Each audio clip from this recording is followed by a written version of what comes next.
வன்கொடுமை செய்து நாசமாக்கப்பட்டாள். ஆனால் இதே போன்றுதான் நாமக்கல், மதுரை, திண்டுக்கல் என்று பல மாவட்டங்களிலும் பல வன்கொடுமைகள் நடந்து கொண்டுதான் இருக்கின்றது. பேனா சிலைகள் வைக்க நேரமுள்ள அரசுக்கு எங்கே பெண்கள் வன்கொடுமைகளை தடுக்க நேரம் உள்ளது என்றுதான் நான் கேள்வி கேட்பேன். கற்ற கட்டடத்துக்கெல்லாம் கருணாநிதி அவர்களுடைய பெயர். சரி, 5 வருஷம் பேசி பேசி அரசு ஆண்டுட்டீங்க, பேர் வச்சுக்கோங்கலாம்.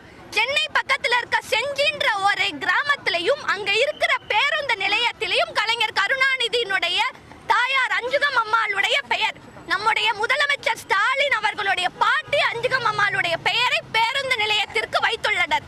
இப்ப நான் என்ன கேக்குறேன்னா, அஞ்சுகம் அம்மாள் கலைஞர் கருணாநிதியை பெற்றெடுத்த சோதனையை தவிர செய்த சாதனை என்ன என்பதுதான் என்னுடைய கேள்வியாக உள்ளது. அப்படிப்பட்ட தாயாருக்கு ஏன் பேருந்து நிலையத்தில் பெயர் வைக்கிறீர்கள்? இப்போ இதே மாதிரியே உதயநிதி ஸ்டாலின் அவர்களும் என் தந்தை போலயே நானும் பாட்டிக்கு பெயர் வைக்கிறேன்னு சொன்னா எந்த பாட்டி பேரை வைக்கிறது? எத்தனை பாட்டி பேரை வைக்கிறது? இதைதான் நான் இங்கே கூற விரும்புகின்றேன். அடுத்து உதயநிதி ஸ்டாலின் அவர்கள் கட்சி சேர்ந்த உடனேயே அமைச்சர் பதவி, அதாவது இளைஞரணி மாநில தலைவராக பொறுப்பேற்றார். மாநில தலைவராக பொறுப்பேற்ற 2 மாதத்தில் எம்எல்ஏ சீட்டு, அடுத்த 3 மாசத்துல அமைச்சர் பதவி, அடுத்த 4 மாசத்துல துணை முதலமைச்சர் பதவி.